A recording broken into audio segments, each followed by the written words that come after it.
नमस्कार, जोहार, झारखंड देख रहे हैं आप और मैं हूं आपके साथ सोनाली सिंह। छठ महापर्व के दूसरे दिन का आज खरना है। छठ व्रती दिन भर उपवास कर रात में शांतिपूर्ण वातावरण में महाप्रसाद ग्रहण करते हैं।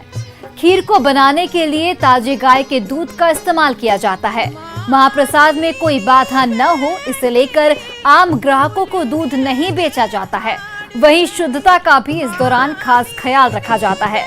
राजधानी रांची में खरना को लेकर किस तरह से दूध की बिक्री हो रही है, इसकी जानकारी दे रहे हैं न्यूज़ 18 से हमारे संवाददाता ओम प्रकाश। छठ महापर्व का आज दूसरा दिन है और खरना के रूप में कहा जाए तो महाप्रसाद बनाया जाता है और वो गाय के दूध से जो खीर बनाई जाती है वो महाप्रसाद होता है और उसे लेकर गाय के दूध की विशेष महत्ता है। साफ तौर से कहा जाए तो प्रदेश भर में करीब 600 किलो से भी ज़्यादा की दूध की बुकिंग पहले से ही की जा चुकी है। साफ तौर से अगर राजधानी रांची में बात की जाए तो इसे लेकर विशेष रूप से उत्साह रहता है। काफ़ी शुद्धता का ये त्यौहार होता है, विशेष रूप से शुद्धता का ख्याल जो है वो रखा जाता है। तो देख सकते हैं कि राजधानी रांची में भी दूध को लेकर जो लोग हैं वो यहाँ पर पूरी तरह से जो शुद्धता है उसका भी ख्याल रख रहे हैं। सर, आज खरना भी है और छठ में इसका काफ़ी महत्व होता है। साफ तौर से शुद्धता का ख्याल रखा जाता है और गाय के दूध से ही ये महाप्रसाद बनाया जाता है। तो हम लोग यहीं से है जो हमेशा डेली का दूध ले जाते हैं, लेकिन आज है जो इन्होंने घर के उपयोग के लिए दूध देना मना कर दिया। जो भी दूध यहाँ से जा रहा है वो सिर्फ है जो छठ व्रत के लिए जा रहा है। तो मेरे बड़े भैया है जो छठ करते हैं। जाहिर तौर पर लोग अपनी जो उनकी ज़रूरत है उसे कम करते हुए महाप्रसाद को लेकर जो भी उपयोग की चीज़ें हैं और कहा जाए तो दूध की बिक्री है, दूध का जो ज़रूरत है उसे मुहैया करा रहे हैं। तो साफ तौर से यहाँ पर जो दूध के आप लोग के भी यहाँ पर जो चलाते हैं खटाल दूध उत्पादन करते हैं, आज खरना को लेकर किस तरह से आप लोग इस ज़्यादा साफ़ सुथरा रखते हैं और लोगों को बढ़िया से आज ग्राहक को नहीं दिया जाता है, जो पूजा करते हैं उन्हीं को दिया जाता है। जाहिर तौर पर कहा जाए तो शुद्धता के साथ साथ जो भी तमाम जो चीज़ें हैं लोगों की महाप्रसाद में दूध की कमी ना हो, इसीलिए लोग भी आपसी समन्वय करके जो दूध संचालक हैं, जो खटाल वाले हैं, वो लोग भी साफ तौर से लोगों से आग्रह करते हैं वो अपने घरों में आज दूध का इस्तेमाल बंद करें, क्योंकि महाप्रसाद का भोग बन पाए और लोग जो हैं छठ महापर्व खुशी और उत्साह के साथ मना पाएँ। तो कुछ इस तरह का श्रद्धा भाव का माहौल है, लोग भी आपसी सहयोग कर रहे हैं और इस वजह से महापर्व छठ का जो खरना का त्यौहार है वो राजधानी रांची में भी पूरे श्रद्धा और उत्साह के साथ मनाया जा रहा है। कैमरामैन संत के साथ ओम प्रकाश, न्यूज़ 18 रांची। और देखिए, रामगढ़ का बिजुलिया तालाब छठ महापर्व को लेकर पूरी तरह से तैयार है। रामगढ़ की आधी आबादी छठ मनाने के लिए बिजुलिया तालाब में जुटती है। करीब लगभग 1.25 किलोमीटर के क्षेत्रफल में फैले बिजुलिया तालाब का महत्व छठ महापर्व के दौरान काफी बढ़ जाता है। इस बार यहां पर ड्रोन कैमरे से पूरे छठ घाट की निगरानी रखी जा रही है। छठ व्रतियों और श्रद्धालुओं की सुरक्षा के लिए गोताखोरों की भी यहां पर व्यवस्था की गई है। बिजुलिया तालाब में छठ महापर्व की तैयारियों का जायजा लिया न्यूज़ 18 से हमारे संवाददाता जावेद खान ने। आज नहाय खाए के साथ 4 दिनों का छठ महापर्व शुरू हो गया है। ऐसे में अभी मैं मौजूद हूँ रामगढ़ के बिजुलिया तालाब छठ घाट के पास। आप हमारे पीछे देख सकते हैं यहाँ पर तालाब की साफ सफाई का काम अंतिम चरण में है। साफ सफाई कर लिया गया है, लाइटिंग की व्यवस्था भी की जा रही है, साउंड सिस्टम भी लगाया जा रहा है। ऐसे में आप देख सकते हैं, बताया जा रहा है यहाँ पूरे रामगढ़ शहर की आधी आबादी छठ मनाने के लिए यहीं पर जुटती है और ऐसे में इस तालाब का महत्व रामगढ़ शहर के लिए काफ़ी हो जाता है। अभी हम बात कराएंगे छठ समिति के अध्यक्ष, तो बताएंगे कि किस तरह की यहाँ पर व्यवस्था की जा रही है। बताएं। हम लोग 1 महीने से घाट पे लगे हुए हैं साफ़ सफाई को देखते हुए और आज हम लोग के अंतिम है साफ़ सफाई। आज साफ़ सफाई कंप्लीट हो जाएगा। 10 तारीख से छठ है और यहाँ लाइट की व्यवस्था है, टेंट की व्यवस्था है, शौचालय की व्यवस्था भी हम लोग रखे हुए हैं। साथ गोताखोर भी रहेंगे, बैरिकेडिंग का पूरा व्यवस्था है और 7 ड्रोन कैमरा भी चलेगी। तो आपने सुना यहाँ ड्रोन कैमरा भी लगाया जा रहा है और यहाँ पे गोताखोर भी रहेंगे और आप समझ सकते हैं कि किस तरह की तैयारी यहाँ पर की जा रही है, क्योंकि लोक आस्था का महापर्व छठ को लेकर के आज से शुरुआत हो गई है। मंगलवार को खरना है, बुधवार को डूबते सूर्य को पहला अर्घ दिया जाएगा और गुरुवार को उगते सूर्य को लोग यहाँ पर अर्घ देने आएंगे। अभी हम बात कराते हैं कमेटी के एक और सदस्य से, बताएं इसके अलावा और क्या तैयारी है? देखिए यहाँ पे रामगढ़ के लगभग 40,000 के अप्रोक्स यहाँ भीड़ रहती है और छठ व्रतियों को किसी तरह का परेशानियाँ ना हो, इसको भी देखते हुए हमारी समिति पूरी तरह से मुस्तैद रहती है। और जिला प्रशासन की बात करें तो वो उनका भी सहयोग हमारी समिति को शुरू से मिलते आ रहा है और इस बार भी उपायुक्त महोदया खुद आई हुई थी, एसडीओ साहब आए हुए थे और तमाम अधिकारी भी आए हुए थे जो इस छठ पूजा का जायजा लिए हैं। हम लोग छठ व्रतियों के लिए जो कि पूर्ण तरीक़े से हम लोग तैयार हैं, छठ व्रतियों किसी तरह का परेशानी ना हो। तो आपने सुना है यहाँ पर छठ व्रतियों के लिए पूरी तैयारी कर ली गई है। ये पूरा तालाब 1.25 किलोमीटर के रेडियस में फैला हुआ है। जावेद खान, न्यूज़ 18 रामगढ़। और छठ को देखते हुए सभी छठ घाटों पर तैयारियां जोरों पर हैं। पलामू के मेदिनीनगर शहर के कमला नगर स्थित कचरा वार्डन छठ घाट में सुबह से ही समिति के सदस्य व्यवस्थाओं को दुरुस्त करने में जुटे हुए हैं। छठ घाट की लाइटिंग की व्यवस्था की जा रही है। साथ ही पलामू में छठ घाट की तैयारियों का जायजा लिया हमारे सहयोगी संजय भारती ने। आगामी छठ पर्व को देखते हुए तैयारियां जोरों पर हैं। अभी हम मौजूद हैं मेदिनीनगर शहर के कमला नगर स्थित कचरवा डैम में स्थित छठ घाट में। आप देख सकते हैं, हम आपको कैमरे के माध्यम से दिखाना चाह रहे हैं कि जो तैयारियां हैं वो चरम पर हैं और छोटे छोटे बच्चे भी इस काम में लगे हुए हैं। साथ ही टेंट वेंट जो भी है आप देखिए कि छठ से पहले ही लग चुका है और जो आगमन है, जो व्रतियों का आगमन होने वाला है उसको लेकर तैयारी जोरों पर चल रही है। मंदिर समिति के सदस्य भी यहाँ मौजूद हैं और सभी लोग इस बात का मॉनिटरिंग कर रहे हैं कि जो भी व्यवस्थाएं छठ पर्व के दौरान होनी चाहिए वो सुनिश्चित कर रहे हैं कि सभी छठ पर्व का जो भी तैयारी है वो कंप्लीट हो जाए समय रहते। इसी के तहत टेंट वेंट लग चुका है और लाइटिंग की भी व्यवस्था की जानी है। आइए हम चलते हैं, मंदिर समिति के सदस्य हैं हमारे साथ, उनसे बात करते हैं कि छठ पर्व को लेकर यहाँ पर क्या क्या तैयारियाँ की गई हैं। जी, छठ पर्व को लेकर के यहाँ पे तैयारी है कि सारे व्रतधारियों के लिए लाइट टेंट का व्यवस्था, रास्ते में पूरा लाइट का व्यवस्था, यहाँ रुकने के लिए व्यवस्था और जो भी मतलब फल वितरण, साफ़ सफाई हम लोग पूरे कमेटी के लोग यहाँ पे कराते हैं। हर साल कराते हैं और इस साल भी हम लोग लगे हुए हैं। जितना भी हम लोगों से बन सकता है उतना हम लोग करते हैं। छठ घाटों को लेकर छोटे छोटे बच्चे भी काम में लगे हुए हैं। आप देखिए कि छोटे छोटे बच्चे और जो भी यहाँ मंदिर समिति के लोग हैं, छठ पूजा समिति के लोग हैं, और सारे काम में लगे हुए हैं और छठ घाट को कैसे सुंदर बनाया जाए इसके लिए लगातार प्रयास कर रहे हैं। आइए हम बात करते हैं कि चूँकि इस बार छठ पर्व अलग है, पिछले बार कोरोना था, इस बार कुछ प्रतिबंध नहीं है, कैसा रहेगा इस बार छठ हमारे यहाँ? बिल्कुल धूमधाम से मनाई जा रही है छठ घाट पूजा समिति के द्वारा। हर वर्ष की विगत कई वर्षों से हम लोगों ने छठ घाट पर सारे व्रतधारियों के लिए हर तरह की व्यवस्था, चाहे वो फूल हो, माला हो, ऊख हो और फल प्रसाद, सारी व्यवस्था, लाइट, रात्रि में रहने के लिए व्रतधारियों के लिए व्यवस्था, तिरपाल, टेंट, सारी चीज़ व्यवस्था हम लोगों ने कर रखा है। और छठ घाट पूजा समिति विगत कई वर्षों से करती आ रही है छठ व्रतधारियों की सेवा और करती रहेगी। बिल्कुल, तो देखिए कि तैयारियां जोरों पर हैं और सभी लोग लगे हुए हैं और बहुत जल्द पूरे छठ घाट को सुव्यवस्थित कर व्रतियों के लिए तैयार कर दिया जाएगा। संजय भारती, न्यूज़ 18 पलामू। और देखिए, गिरिडीह में हर साल की तरह इस साल भी महापर्व छठ धूमधाम और हर्षोल्लास के साथ मनाया जा रहा है। छठ की तैयारियां शहर से लेकर छठ घाट तक पूरी कर ली गई हैं। बाजार छठ में उपयोग होने वाले सामानों से सज धज कर तैयार हैं। मुख्य रूप से बाजारों में फलों के अलावा बांस के बने सूप, पंखे, दौरे और डाले बिक रहे हैं। जानकारी दे रहे हैं न्यूज़ 18 से हमारे संवाददाता एजाज अहमद। गिरिडीह जिले में महापर्व छठ की शुरुआत हो चुकी है। इसके साथ ही बाजारें भी गुलजार होने लगी है और छठ से संबंधित जितने भी सामान हैं बाजार में खरीद फरोख्त तेजी से हो रही है, जोरों से हो रही है। आपको मैं वीडियो के माध्यम से मैं दिखाना चाहूँगा। मैं आपकी खरीदारी जोरों पर है, जो बांस के बने अलग अलग तरीके सूप पंखा वगैरह बिक रहे हैं, वो खरीदारी जोरों पर है। और सुबह से ही बाज़ारें गुलजार होने लगी हैं। सुबह 6 बजे से ही ये बिक्री तेज़ हो चुकी है। और मैं बात करने की कोशिश करता हूँ और अधिक समझने की कोशिश करता हूँ। आपका नाम क्या है चाचा? जगदेश वर्मा। अच्छा, ये तो जो आप कब से बेच रहे हैं ये सूप दौरे? करीब 40 साल से बेच रहे हैं। 40 साल से। हर एतवार के बेचते हैं, यहाँ हटिया लगाते हैं पहले एतवार के। और मैंने अपना कमाते खाते खरीद। छठ को लेकर कैसा बिक्री है, क्या माहौल है?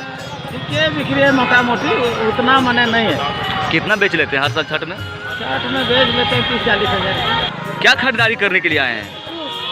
और अच्छा, तो तैयारी कैसी चल रही है आप लोगों की छठ की? ठीक चल रहा है। और छठ व्रती जो है सामानों की खरीदारी करने के लिए आए हैं। बांस के बने सूप दौरी के अलावा आप देख सकते हैं कि नारियल भी बाज़ार में चढ़ चुका है। नारियलों का ढेर लगा हुआ है। ये हमारे साथ गन्ना है बगल में, आप देख सकते हैं। गिरिडीह से न्यूज़ 18 के लिए मैं एजाज अहमद। और देखिए, सरायकेला के बीरवांस की छुटनी देवी उर्फ छुटनी महतो को आज पद्मश्री सम्मान से सम्मानित किया जाएगा। महज 3री कक्षा तक पढ़ी छुटनी देवी की शादी 1978 में गम्हरिया थाना क्षेत्र के महतांडी में हुई थी।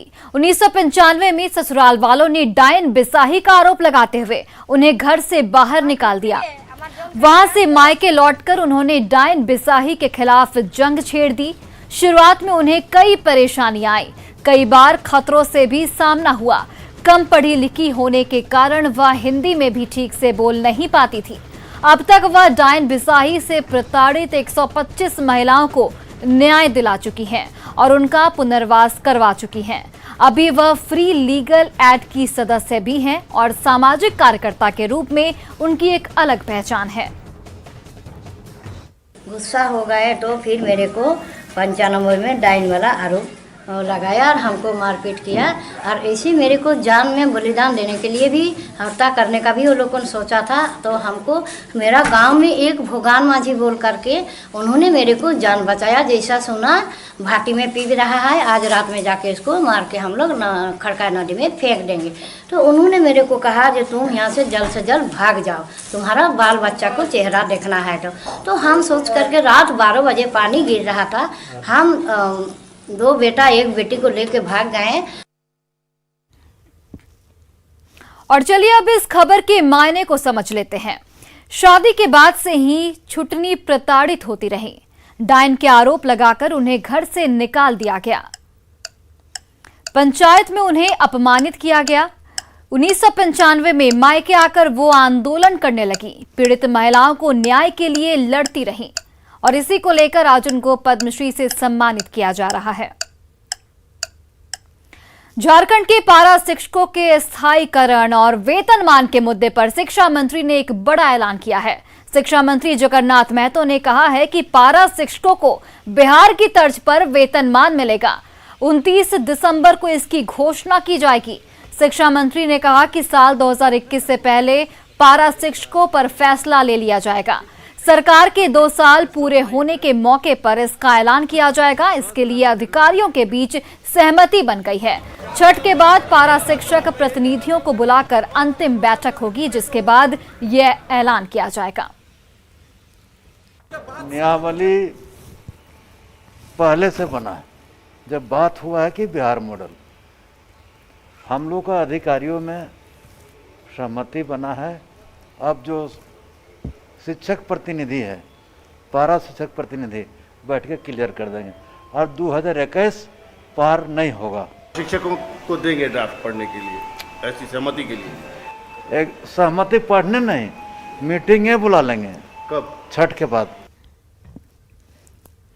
वहीं धनबाद में ईसाई मिशनरियां आर्थिक प्रलोभन या दूसरे लालच देकर धर्म परिवर्तन का खेल खेल रही हैं और निशाने पर होते हैं गरीब, लाचार ग्रामीण और आदिवासी समाज के लोग। एक बार फिर इलाज के नाम पर 2 आदिवासी परिवारों का धर्म परिवर्तन कराने का मामला सामने आया है।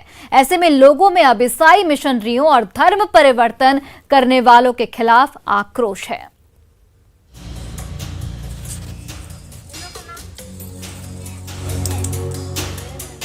धनबाद के बलियापुर थाना क्षेत्र के सावलापुर आदिवासी टोला में लोगों की भीड़ लगी है और इस भीड़ में गुस्सा है।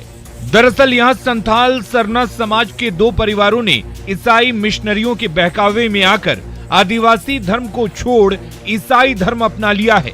मामला सामने आने के बाद सामाजिक बैठक कर धर्म परिवर्तन करने वाले शिवानी देवी और श्यामपद टूडू समेत एक अन्य महिला का हुक्का पानी बंद कर दिया गया। हम लोग क्रिश्चियन धर्म में अपनाए हैं।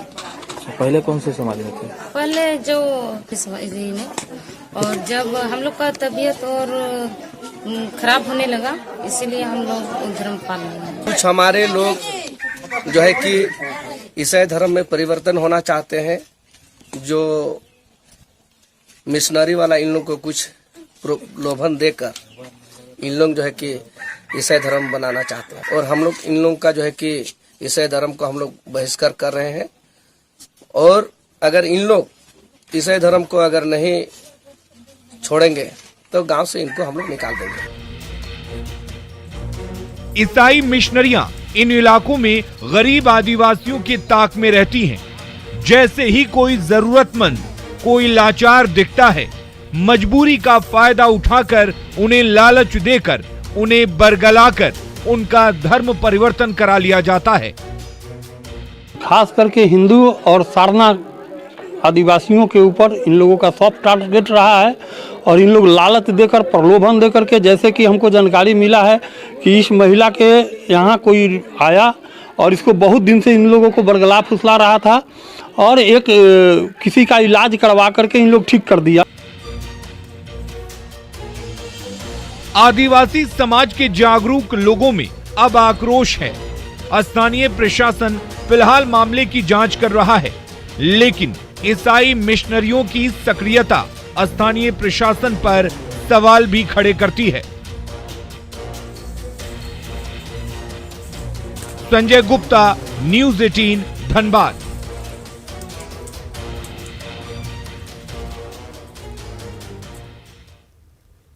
वहीं जमशेदपुर के जेआरडी स्पोर्ट्स कॉम्प्लेक्स में 4 दिवसीय ऑल इंडिया टेनिस टूर्नामेंट हो रहा है। देश भर के 40 खिलाड़ी इस टूर्नामेंट में हिस्सा ले रहे हैं।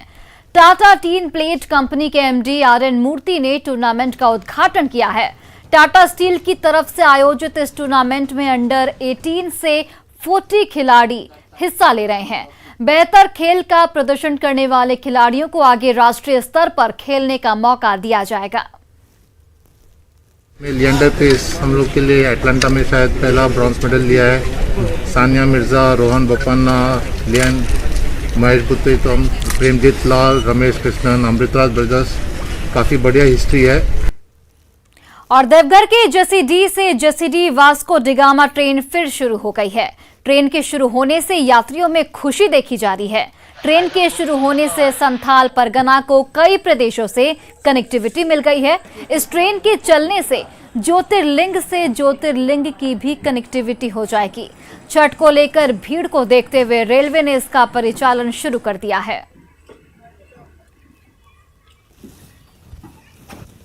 यहाँ तक सिकंदराबाद से लेकर गोवा तक लोग यहाँ से जा सकते हैं, उनके लिए बहुत अच्छा सुविधा दिया है। रायपुर जा रहे हैं, घर ये कटोरिया प्रखंड है, काफ़ी ठीक लग रहा है, बहुत सुविधा है, आदमी का परेशानी खत्म हुआ है। वहीं 19 नवंबर को भारत और न्यूजीलैंड के बीच खेले जाने वाले T20 मैच को लेकर JSCA मैनेजमेंट कमेटी की अहम बैठक हुई। इस बैठक में राज्य सरकार और BCCI की ओर से जारी गाइडलाइंस के मुताबिक मैच के आयोजन को लेकर फैसले लिए गए। इस बैठक में फैसला लिया गया कि कोरोना वैक्सीन के दोनों डोज लेने वाले दर्शकों को ही स्टेडियम में प्रवेश की अनुमति होगी, या फिर 15 नवंबर 2021 के बाद का RT-PCR रिपोर्ट नेगेटिव हो, बगैर मास्क के स्टेडियम में प्रवेश की अनुमति नहीं मिलेगी। गेट पर प्रवेश के समय एक दूसरे से 2 गज की दूरी अनिवार्य होगी। वहीं टिकट की कीमत 900 से लेकर 9000 तक रहेगी। टिकट स्टेडियम के वेस्ट गेट पर बने काउंटर पर मिलेगा, जहां पर लोग जाकर टिकट ले सकते हैं। 15, 16 और 17 नवंबर को टिकट की बिक्री होगी। दर्शकों को टिकट में जो सीट आवंटित होगा उसी पर बैठना अनिवार्य है और स्टेडियम में किसी तरह का बैग, थैला और सामान ले जाने पर पूर्ण बैन रहेगा।